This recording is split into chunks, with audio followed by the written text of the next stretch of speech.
Hey everybody, you know what today is? It's 2 Cent Tuesday with Shayla Ray, and we got a lot to talk about. I originally had something completely different planned for today.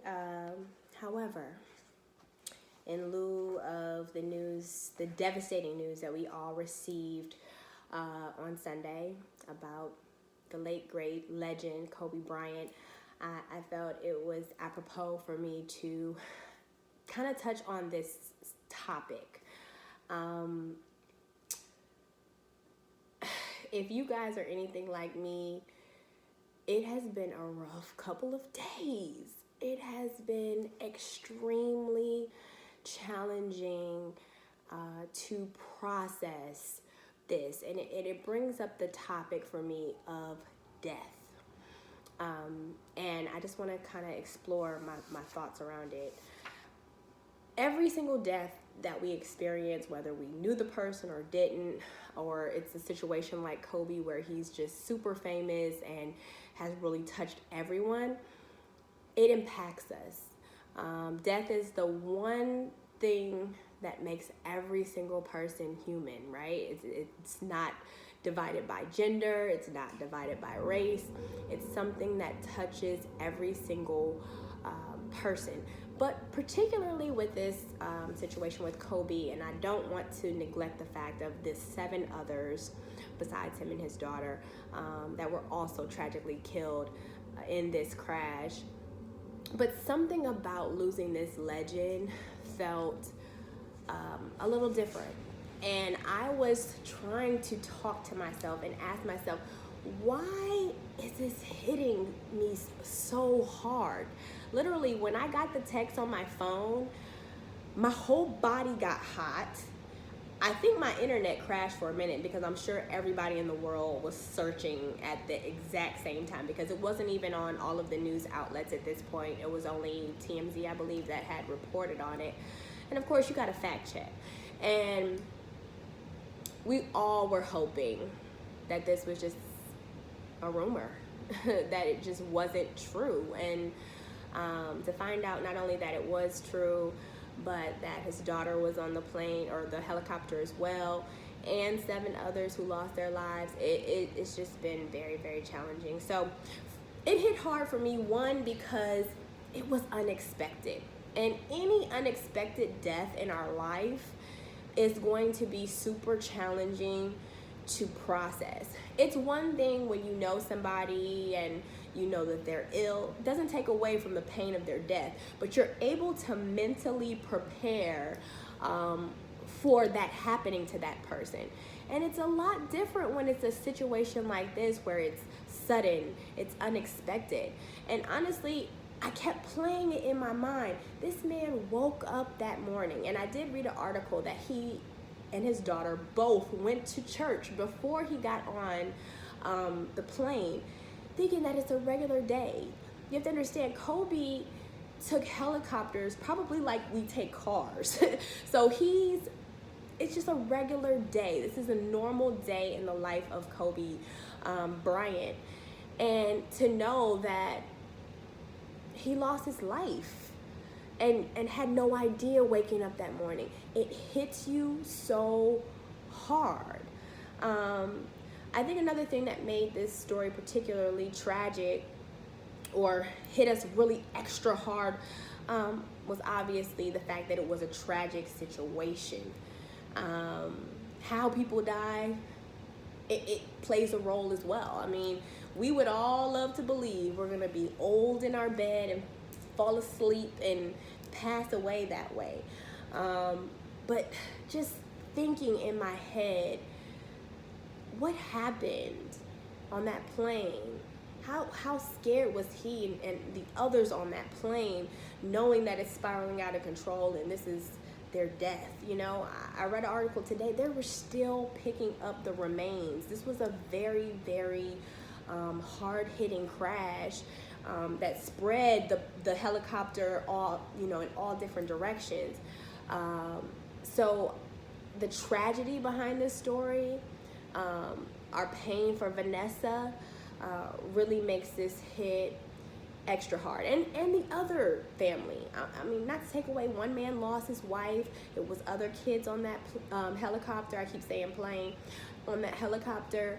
And there was even a couple and their daughter, and they had 2 other kids. And the 2 other kids have lost their mother, their father, and their sister.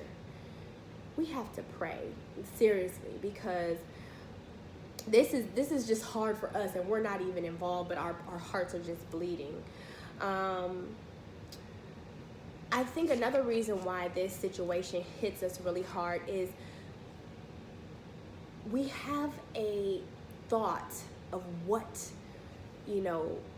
we see in a person. We know that Kobe is a beast. I can be honest and say I wasn't necessarily even a true fan. I'm from Akron, LeBron James, that was kind of my thing. But it was undeniable, this man's work ethic, his talent, and his ability to just supersede everything that was thrown at him. That Mamba mentality is such a real thing. This man worked like no other to get to his goals and to his dreams. And so seeing him retire a couple years ago, be able to get off the road finally, because that's very demanding. You don't get to spend a lot of time with your family when you're on the road. But he got to get off the road. He got to spend some time with his family and enjoy fatherhood. I feel like we saw him as a father, as a human, a lot more. And to see that him and Gigi just had this amazing bond because they had such a love for basketball, it hurt. Yeah, I mean, flat out, because we're seeing him go into this new area of his life where he was going to tackle it. He just got the Oscar, I think it was last year, for the short film that he did. And it's just Kobe. He's going to make a way out of no way, and he's going to achieve his goals. And it just hurt because even with Nip, I felt like Nipsey was just like right there. He was just about to just move into who he was as an artist, and he lost his life right before. But you know what? This makes me really, really reminisce and think about how every single era of our lives, our parents' lives, even our grandparents' lives, they had to experience the death of legends. I've heard my grandmother talk about when Martin Luther King was killed and how devastated they were. He had just done the speech, he was helping our people, and he died. If you look at Jesus even died at a very young age. And a lot of times, unfortunately, legends, they do die young. Their life becomes a sacrifice. And I truly believe their life is a sacrifice because they are trying to teach us something. So what can we learn from this pain? What can we learn from this heartache that we're all feeling right now? I think the number one thing that we're going to learn is that life is fragile. And we go about our lives every day. Every time that you're getting into a car, there are people that die, way more people that die in car accidents than helicopters, okay? We're just going with the motions and not understanding how fragile life is. We're texting and driving. We're being reckless. We're drinking and driving. We're doing all these things, and we're getting away with it to a certain extent, but you don't know when your time could be up. So we need to really understand how fragile life is, and we need to move accordingly to that. Number 2, and Charlemagne the God said this on The Breakfast Club, death doesn't discriminate. It doesn't discriminate. It doesn't care if you're a legend. It doesn't care if you don't do anything. It doesn't care if you're black, white, or Asian. It doesn't matter. It doesn't discriminate. It's going to affect every single person. And quite frankly, tomorrow is not promised. So we need to live a life that is really understanding the currency of time and the importance of time. Don't wait until next year to do what you've been saying that you wanted to do. Don't wait until tomorrow. Start now. Don't wait to reach out to your family and spend time with them and spend time with your friends, because these are very precious, important moments, time that we can never get back. You can't re-earn time, okay? Once it's gone, it's gone. And I feel like through this, we really should learn that. I think number 3, it also showed us love on your family and your friends. Like I just said, spend time with them, make time for them. Work is great, and I understand we're all, especially in America, we're all trying to make a dollar, we're all working all the time.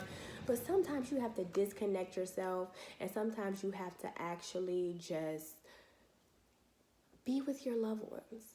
Create memories with your family and your friends, and don't wait to do it. Because I've been saying I'm going to plan a family vacation for years, but guess what? It's getting planned right now because it's important that we spend time. Number 4, I think it taught us to forgive. We talked about that the last 2 episodes of 2 Cent Tuesday, and to let go of the petty stuff in our lives. It's all not important, especially when you see stuff like this happening, especially when you see real people going through real things. Those little things that are on your radar don't even mean anything. Let it go, okay? And number 5, live your life to the fullest. Give your life everything that you have. Live every day like it's your last, because it honestly could be. Okay, we need to start the businesses that we want to start. We need to go the places that we want to go, and we shouldn't have any fear in us. You know, we need to have that Mamba mentality about our lives, because we never know. Okay, I'm sorry that this particular 2 Cent Tuesday is so morbid, but I just feel like in moments like this where our emotions are just shook, because so many people are just like, it's too much. I've said it, it's too much. It's a lot. It is, but there is a learning lesson in this. And let's support each other and through our process. That's all for this week's 2 Cent Tuesday. I'm Shayla Ray. Until next week.